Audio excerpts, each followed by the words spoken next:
Assalamualaikum warahmatullahi wabarakatuh. Salam guru penggerak.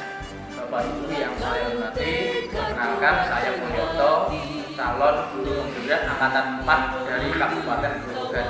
Hari ini saya akan melaksanakan sosialisasi paket modul 1 Kamis 20 Januari 2022. Selamat menyaksikan dan terima kasih. Sekian, wassalamualaikum warahmatullahi wabarakatuh. Salam guru penggerak.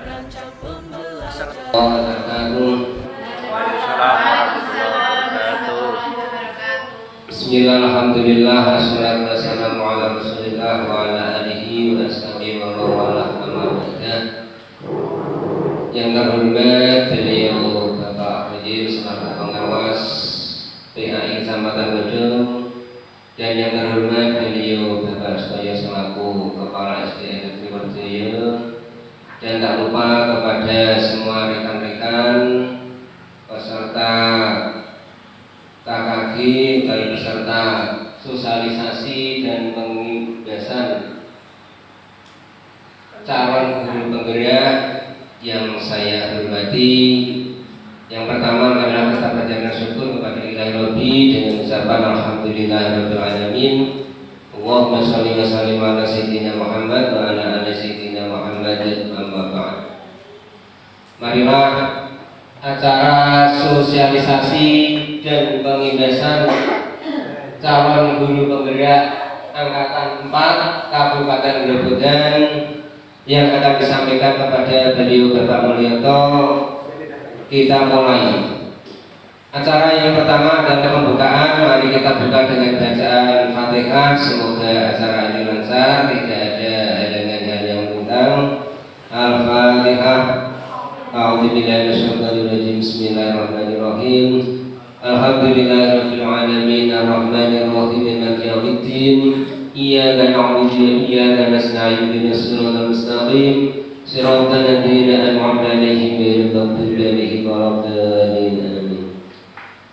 Acara yang kedua adalah sosialisasi yaitu dan pembebasan calon guru penggerak oleh beliau Bapak Mulyoto SPD LPD. Kami persilakan seluruh.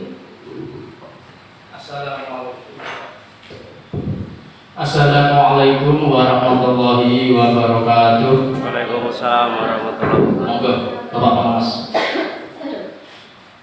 Alhamdulillahirabbil alamin. Kenapa? Wa binasta'inu wa ala umuri dunya waddin sayyidina wa maulana Muhammad. La in syakartum la azidanakum wa la in kafartum inna 'adzabi lasyadid. Mohon izin saya berdiri. Mohon izin Bapak Pengawas PAI dan Bapak Kepala SD Negeri Werdoyo. Kepada Ibu Guru PAI mohon izin saya menyampaikan sosialisasi guru penggerak materi apa yang sudah saya peroleh sampai saat ini. Sudah 3 bulan Bapak Ibu, sudah 3 bulan saya mengikuti pelatihan guru penggerak dan hari ini mendapatkan tugas menyampaikan ke panjenengan semua apa yang sudah saya peroleh di pendidikan guru penggerak. Untuk berikutnya bisa panjenengan sampaikan, ya. Bisa panjenengan bersani. Guru penggerak itu terdiri dari selama 9 bulan Bapak Ibu, dan saya ini sudah mendapatkan 3 bulan. Sudah ada beberapa modul yang saya pelajari, yaitu modul 1.1, modul 1.2, dan modul 1.3, yang terakhir modul 1.4. Adapun modul 1.1 ini materinya seperti ini: filosofi pendidikan Ki Hajar Dewantara Bapak Ibu. Itu Ibu pendamping saya, Ibu Dwi dari Grobogan, dan Bapak fasilitator Bapak Suparno dari Jawa Timur. Kalau Ibu Dwi ini sudah sering ketemu di acara prakarya, tetapi kalau Bapak Suparno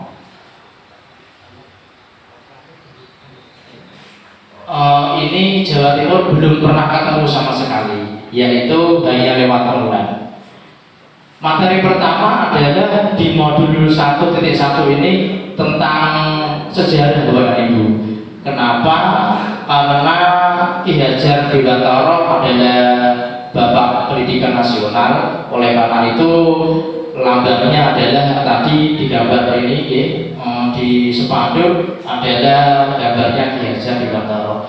Pendidikan zaman kolonial. Ini berhubung sejarah, kalau panjenengan lebih tahu nanti ada kesalahan, mohon maaf. Jadi pada tahun 1804 Bupati zaman dahulu menginisiasi pendirian sekolah kabupaten yang hanya mendidik calon pegawai Belanda, Bapak dan Ibu. Ini kilas flashback sejarah dulu. Pada tahun tersebut lahir sekolah Bumi Putra yang hanya terdiri dari 3 kelas saja. Rakyat hanya diberi pengajaran membaca, menulis, dan berhitung atau kalistung, biasa disebut itu. Kemudian pada tahun 1920 lahir cita-cita baru untuk perubahan radikal dalam pendidikan dan pengajaran. Pada tahun 1922 lahir Taman Siswa yang didirikan oleh Bapak Ki Hajar Dewantara, Bapak Pendidikan kita. Filosofi pendidikan menurut Ki Hajar Dewantara. Bapak dan Ibu yang saya hormati, menurut Ki Hajar Dewantara, tujuan pendidikan adalah menuntun segala kodrat yang ada pada anak-anak agar mereka dapat mencapai keselamatan dan kebahagiaan. Oleh karena itu, Ki Hajar Dewantara menyebutnya sistem AMO, yaitu ing ngarsa tulodo, ing madya mangan karsa, dan tuturi gandayani. Ada sejarah sedikit tentang sistem AMO ini. Bapak Ki Hajar Dewantara dulu sering menulis surat kabar kepada Ibu. Begitu dia asik-asiknya menulis, anaknya sering mengganggu. Oleh karena itu anaknya ditaruh di depan rumah pada saat itu musim dingin, dan Bapak KHD menulis dengan seksama, dengan lembur. Ketika tulisan itu selesai, Bapak Ki Hajar Dewantara keluar rumah melihat anaknya, apa yang terjadi? Anaknya kedinginan, Bapak dan Ibu. Kedinginan, kemudian sakit, dibawa ke dokter. Ki Hajar Dewantara sampai di rumah sakit dimarahi oleh dokter. Kenapa anakmu kamu biarkan? Setelah itu Ki Hajar Dewantara bertekad untuk menerapkan sistem AMO, untuk mendidik anak sepenuh hati, jangan sampai ditinggal seperti tadi. Oleh karena itu muncullah sistem AMO. Kita bahkan dari di guru penggerak, kita dulu itu istilahnya menghamba pada murid. Bayangkan, menghamba pada murid. Menghamba ini tanda kutip jangan diartikan menyembah, tetapi kita menuruti apa yang murid mau. Oleh karena itu, salah satu konsep Ki Hajar Dewantara adalah sistem AMO ing ngarsa tulodo, ing madya mangun karsa, dan tuturi gandayani. Di depan memberi contoh, di tengah memberi semangat, dan di belakang memberi dorongan. Kemudian pada modul 1 ini diulas materi juga tentang 6 profil pelajar Pancasila. Sebagai guru penggerak, anak-anaknya peserta didik dan gurunya harus menguasai 6 profil pelajar Pancasila ini. Yang pertama adalah beriman dan bertakwa kepada Tuhan Yang Maha Esa dan berakhlak mulia. Yang kedua, berkebinekaan global. Yang ketiga, mandiri. Kemudian gotong royong, bernalar kritis, dan kreatif. Ini adalah pengertiannya. Pelajar Pancasila memahami ajaran agama dan kepercayaannya masing-masing dalam kehidupan sehari-hari. Bapak dan Ibu, kata kuncinya adalah berakhlak. akhlak pribadi, akhlakul karimah sesama manusia, akhlak kepada alam dan kepada negara. Ini memang sangat diterapkan oleh kita, terutama guru penggerak, dan harus kita imbaskan kepada panjenengan semua. Yang kedua, berkebinekaan global. Pelajar Indonesia mempertahankan kebudayaan luhur lokalitas. Kuncinya berkebinekaan global adalah mengenal dan menghargai budaya satu sama lain. Kita ketahui Indonesia adalah berbineka tunggal ika dari Sabang sampai Merauke. Itu harus kita hargai. Yang ketiga, mandiri sebagai guru penggerak, yaitu pelajar Pancasila yang bertanggung jawab atas proses dan hasil belajarnya. Ini diterapkan di murid juga, harus mandiri. Apa kuncinya? Kesadaran akan diri dan situasi yang dihadapi pada regulasi diri. Sebagai guru juga membuat RPP, sebagai murid mengerjakan tugas juga mandiri. Walaupun sekarang ada internet, kita tinggal copy paste download, tetapi di situ kita harus memiliki kemampuan untuk amati, tiru, dan memodifikasi buatan plek amanat itu namanya mandiri. Yang keempat, gotong royong, yaitu kemampuan melakukan kegiatan secara bersama-sama dengan sukarela. Kuncinya apa? Gotong royong adalah kolaborasi, kepedulian, dan berbagi. Kita harus berkolaborasi sesama pengajar, anak-anak juga harus berkolaborasi kalau kerja kelompok dan sebagainya. Nomor 5, bernalar kritis. Bapak dan Ibu, bernalar kritis adalah mampu secara objektif memproses informasi baik kualitas maupun kuantitas. Seperti sekarang ini kalau ada berita-berita bohong, kita harus mampu memproses dulu, jangan langsung disebarkan, mampu menyaring dulu. Oleh karena itu, ini adalah ciri pelajar Pancasila. Kuncinya adalah memperoleh dan memproses informasi dan gagasan, kemudian menganalisa. Ini benar sebenarnya salah ini. Nah, bukan satisfied. Kemudian kreatif yang keenam, Bapak dan Ibu, pelajar Pancasila adalah yang kreatif, adalah pelajar yang mampu memodifikasi dan menghasilkan sesuatu yang orisinal, bermakna, bermanfaat, dan berdampak. Kuncinya kreatif adalah menghasilkan gagasan yang orisinil, seperti kita ini KKG. Berikutnya programnya apa ya? Perpisahan mungkin Mbak Sifaul sama Pak Bukti yang hari ini sudah mulai keberkasan. Itu gagasan yang kreatif. Kemudian diisi dengan program guru penggerak atau sosialisasi apa yang mempunyai kelebihan. Ini adalah kreatif, tidak berjalan begitu saja. Kemudian selanjutnya ini, untuk mencapai itu kita harus mempunyai indikator, yaitu indikator itu ciri-ciri keberhasilan apa? Pelajar mampu menerapkan profil pelajar Pancasila 6 tadi. Yang kedua, pelajar mempunyai kompetensi global. Yang ketiga tadi, dan modul 1.1 sampai ini.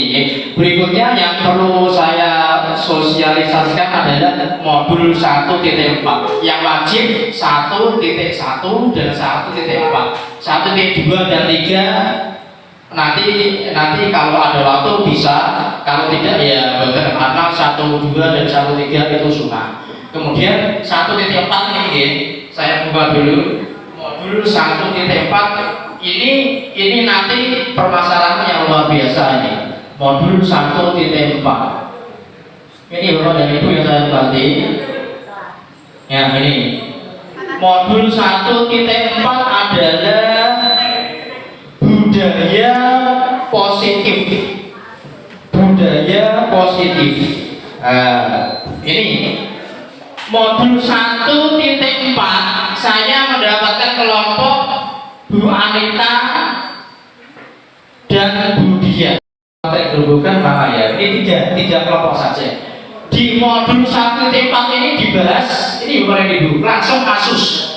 Berarti kali ya, Ibu Dani menjelaskan pelajaran bahasa Inggris di papan tulis. Kalau kita ya PKI. Namun beliau memperhatikan Fajar muridnya tidur-tiduran, asuh tak acuh. Fajar, coba jawab pertanyaan nomor 3, maju. Fajar pun tampak malas-malasan. Malah sesampai di depan kelas Fajar hanya diam terpaku. Ini langsung kasus proses. Fajar pun kembali duduk di bangku. Hal seperti ini sudah sering terjadi pada Fajar. Biasanya kasus seperti ini kita itu sebagai guru agama biasanya juga ditunjuk sebagai guru BK untuk mengatasi masalah seperti ini. Fajar ini kasusnya Ibu guru dan Fajar. Fajar coba jawab pertanyaan. Fajar tidur-tiduran dan acuh tak acuh. Kemudian ayo Fajar, makanya jangan tidur-tiduran, malas-malasan maju ke depan kepada Ibu, memegang buku bahasa Inggris, memainkan spidol dan tangan. Ini terjadi pada murid kita mungkin. Gimana sih Fajar? Kamu nggak kasihan sama ibu ya? Ibu sudah capek mengajarkan kamu, tidak memperhatikan, acuh tak acuh, dan nilai-nilainya pun tidak terlalu bagus. Bagaimana cara kita mengatasinya di guru penggerak ini? Di bedah. Ada 3 analisis. Biasanya kita kan menyelesaikan masalah dengan biasa. Mungkin dihukum, mungkin diberi sanksi, atau dijewer. Dalam tanda kutip besar tidak boleh kan. Kalau ini sesuai dengan materi, posisi kontrol apa yang diambil Ibu Dani, kemudian kebutuhan apa yang diperlakukan oleh Fajar, bila Ibu Dani mengambil posisi pemantau, apa yang akan dilakukan Ibu Dani. Semua ada tahapannya pada ini. Perhatikan ini. Posisi kontrol sebagai teman lebih baik ini Ibu Dani, Bu gurunya muncul sebagai teman. Ayo Fajar, makanya jangan tidur-tiduran. Lain kali perhatikan ya. Sudah sana duduk kembali.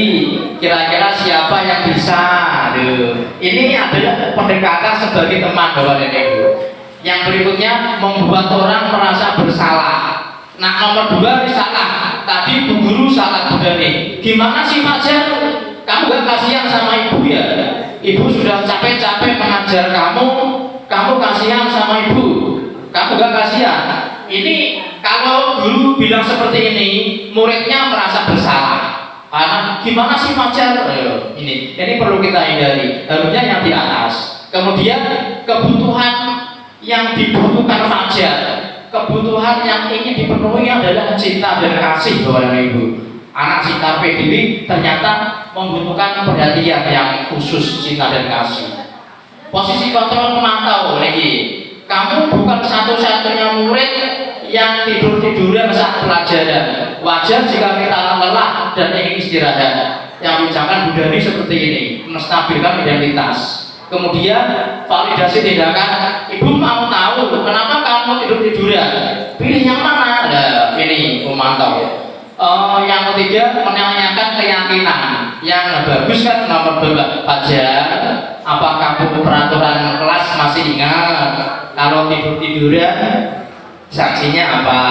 Kalau tidur-tiduran konsekuensinya apa? Tentu pelajarannya boten nyanda. Ini refleksi tidak usah. Ini Bapak dan Ibu.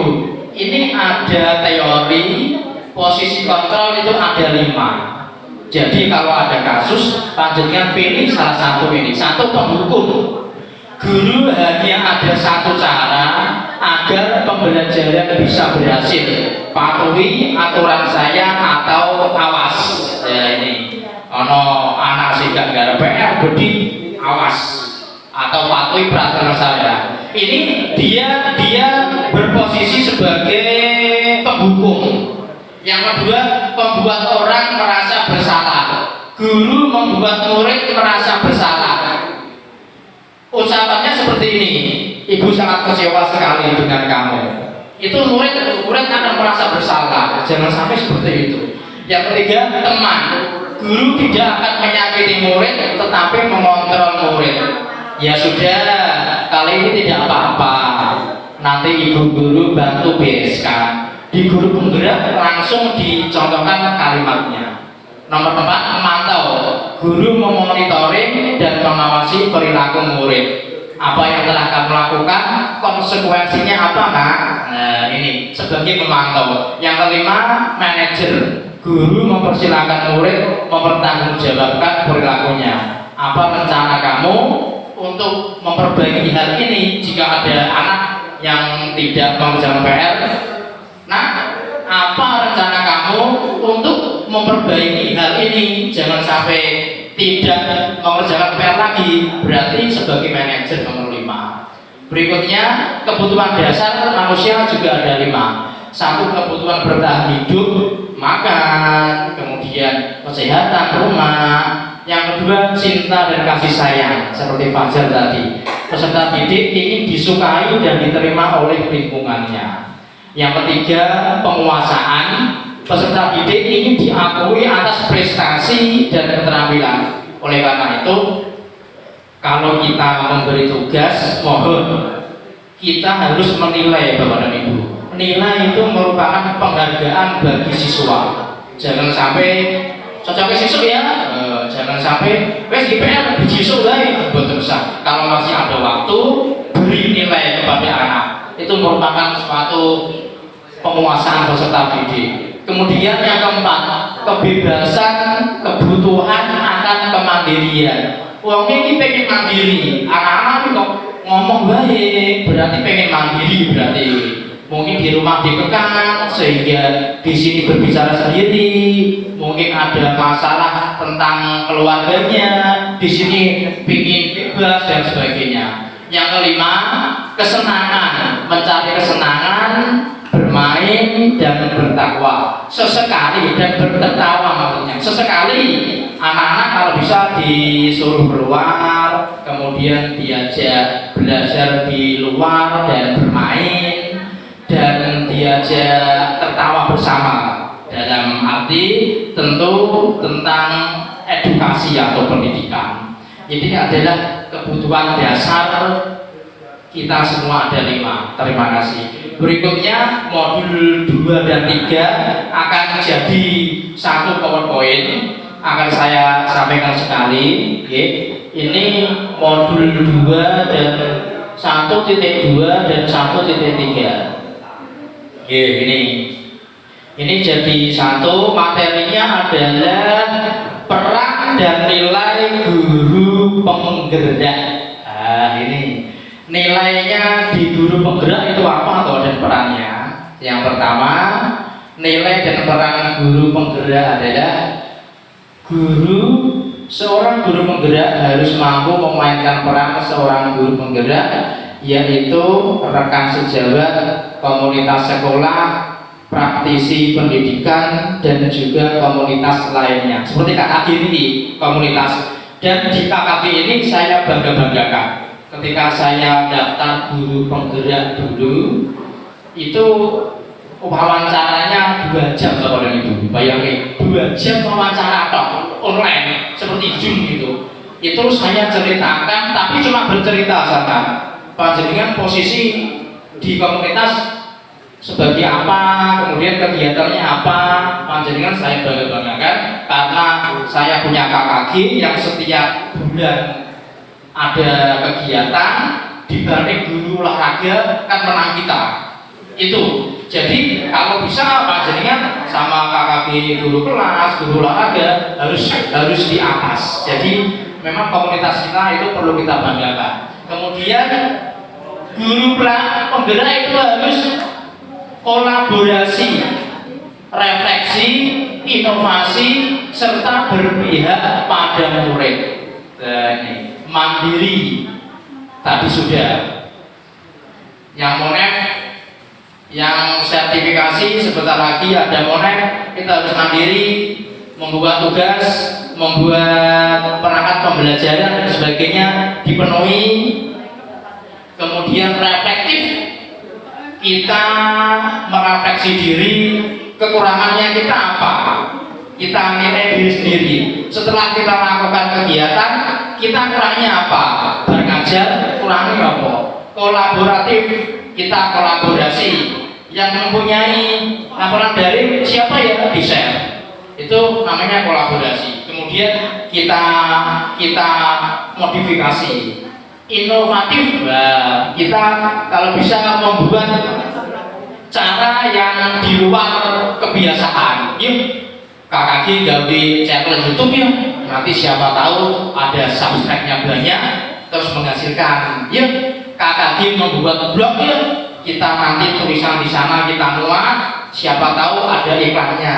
Ini termasuk inovatif, berpihak pada murid. Sekali lagi, Ki Hajar Dewantara menegaskan murid itu seperti bibit jagung ditanam. Kalau bibit ini unggul, ditanam kok tidak dirawat, hasilnya akan kurang memuaskan. Nah, tugas guru hanya merawat, Bapak dan Ibu. Tugas guru hanya merawat, buatan menciptakan dia baik, tumbuh subur. Nah, bibitnya apa buatan. Tapi nak bibitnya sedang-sedang saja ditanam, petani merawatnya dengan bagus, menyiramnya, memupuk, apa hasilnya? Dengan bibit yang unggul nanti akan bagus bibit yang biasa-biasa saja. Di sini peran guru penggerak oleh Ki Hajar Dewantara sebagai petaninya, merawat, memupuk, menyiram dan sebagainya. Kemudian peran guru penggerak tadi nilai ya, ini peran menjadi pemimpin pembelajaran. Sudah pasti ini panjenengan semua setiap hari punya jam mengajar, memimpin pembelajaran. Mohon tolong waktu yang diberikan kepada panjenengan semua jangan disia-siakan. Kita boleh terlambat, tetapi jangan seseringan mungkin. Jangan setiap hari terlambat sampai guru kelas bilang jam agama diisi boten nggih, boten. Jangan sampai seperti itu. Kita harus menjadi pemimpin pembelajaran. Setiap hari kita di depan anak-anak. Dan di situ ada RPP nggih. Lahan-lahannya ada kan, pendahuluan, kemudian acara inti, penutup kita ikuti. Boten anak-anak kerjakan halaman sekian.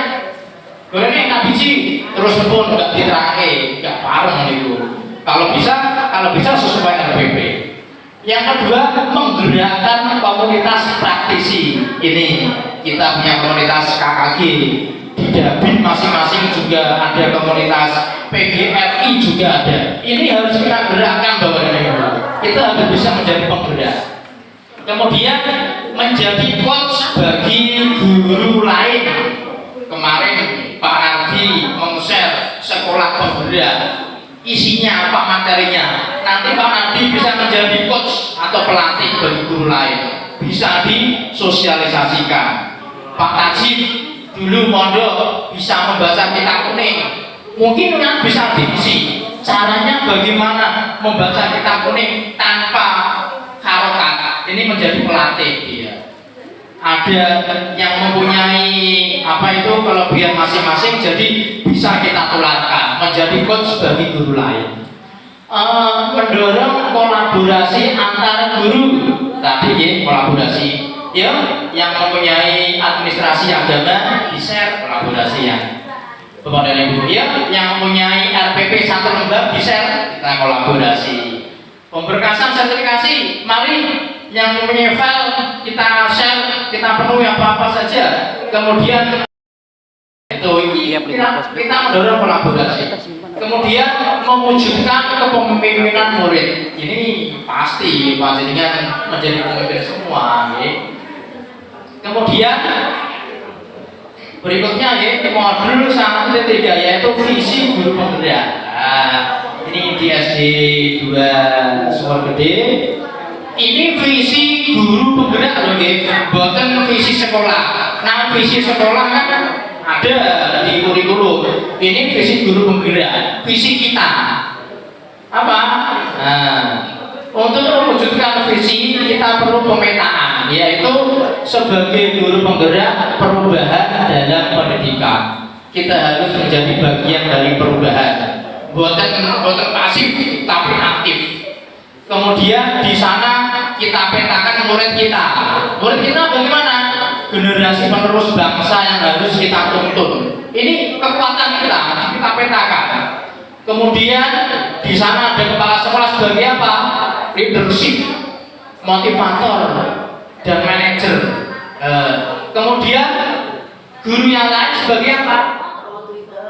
Guru yang lain adalah sebagai mitra kita kolaborasi tadi. Jadi kolaborasi ini guru yang lain di situ nanti juga ada guru mapel sebagai apa? Ada guru sejawat sebagai apa? Guru kelas. Jadi kita petakan itu semua.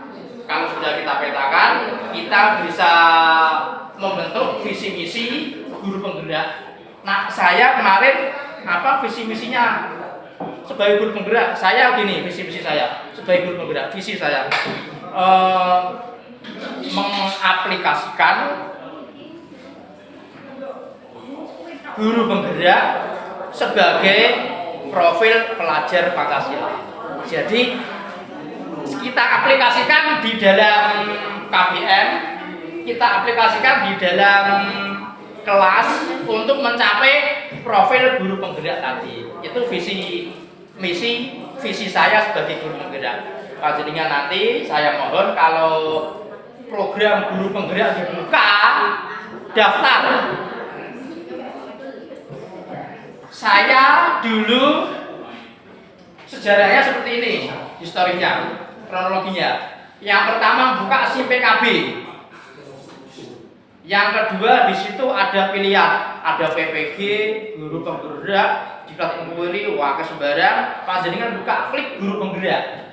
Setelah itu klik daftar. Kalau grobogan ada, nanti bisa daftar. Kalau belum ada, belum bisa. Setelah klik daftar, ada 3 Bapak dan Ibu sebagai seleksi. Yang pertama mengerjakan tes seperti panjenengan CPNS atau 3K. Ada tes psikolastik, ada tes kemudian pengetahuan, ada matematika. Bilangan gini 2, 4, 6. Selanjutnya berapa? Kemudian ada burung terbang. Kalau nasi titik itu juga ada. Itu yang pertama tes. Yang kedua interview. Ini 2 jam saya berhadapan langsung sama Zoom, itu Google Meet, sama penguji 2 orang dari Kemdikbud secara langsung. Ini cuma walaupun 2 jam saya tidak terasa karena cuma ditanya suruh cerita. Panjenengan nama, alamat, ini mengajar di mana, pekerjaan sehari-hari bagaimana di KBM, kalau ada kasus ini seperti apa, punya komunitas, cerita tok anak-anak Bapak dan Ibu. Jadi tidak terasa 2 jam, cerita tok. Yang ketiga seleksinya adalah seleksi mengajar. Panjenengan mengajar, saya dulu mengajar membuat alat peraga. Saya masih ingat beriman kepada Rasul itu. Saya poster sampai saya ngajar di sini ada Google Meet dengan Zoom gitu. Saya ngajar disaksikan oleh 2 orang penguji itu semua dari Kemdikbud ini. Kemudian setelah itu saat interview pertanyaan terakhir gini. Pak Mul ya, apa tujuan hidup Anda? Itu pertanyaan terakhir yang dilontarkan di sana. Saya masih ingat sekali. Tujuan hidup saya, Pak, saya ingin seperti yang tertera di Al-Quran. Saya ingin beribadah.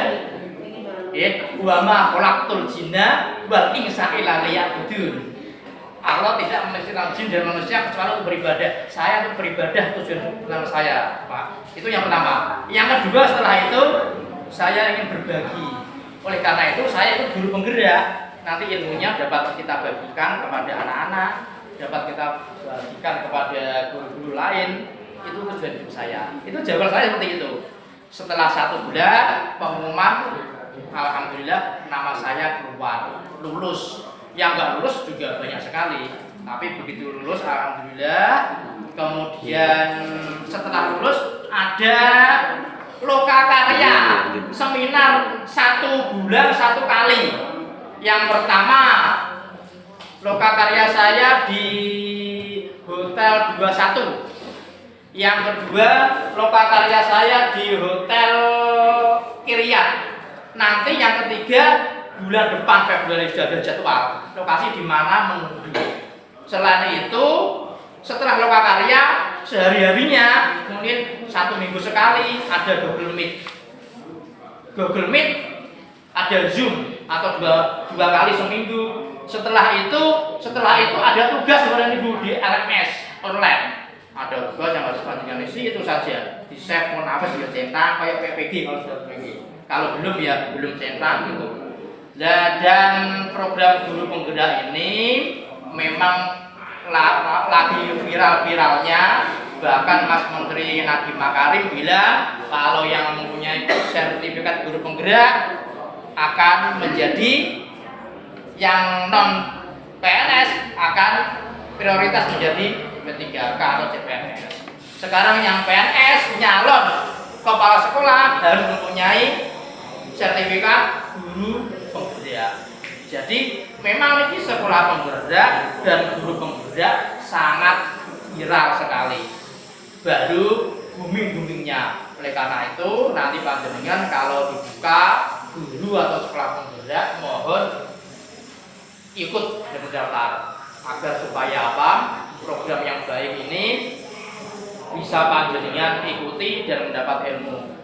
Tadi Mbak Jumrotun Ketangi, biayanya berapa Pak kalau daftar guru penggerak? Mbak Yum, semua online gratis, sepeser pun tidak mengeluarkan biaya. Ini kan program pemerintah selama 9 bulan kepada Ibu. Jadi saya baru 3 bulan, jadi garis pertelone kurang 6 bulan ke depan. Tapi asik dong. Punya teman yang banyak, ilmunya itu jenengan mungkin aneh loh. Ternyata ada ilmu seperti ini ya. Anda gogit pendekatannya yang selama ini belum pernah kita ajarkan. Oleh karena itu, sekali lagi ya, khususnya guru agama nanti kalau ada program guru penggerak atau sekolah, saya mohon ikut. Nanti kedepannya pasti bermanfaat bagi panjenengan semua. Demikian dari saya, kurang lebih mohon maaf. Nanti kalau ada pertanyaan bisa bertanya. Itu dulu saya akhiri. Wassalamualaikum warahmatullahi wabarakatuh. Waalaikumsalam warahmatullahi wabarakatuh.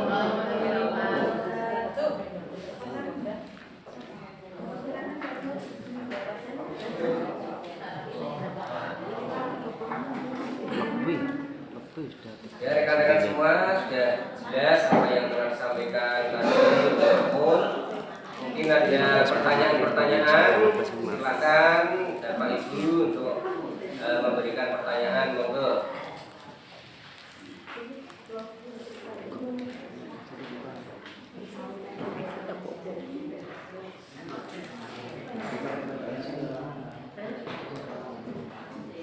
Kalau tidak ada ya akan kami cukup sekian untuk pra acara KKG pada hari ini. Sekali lagi tidak ada pertanyaan, cukup ya? Ya. Marilah kita tutup dalam acara pra acara KKG Buniko kali dan alhamdulillah alhamdulillahirobbilalamin.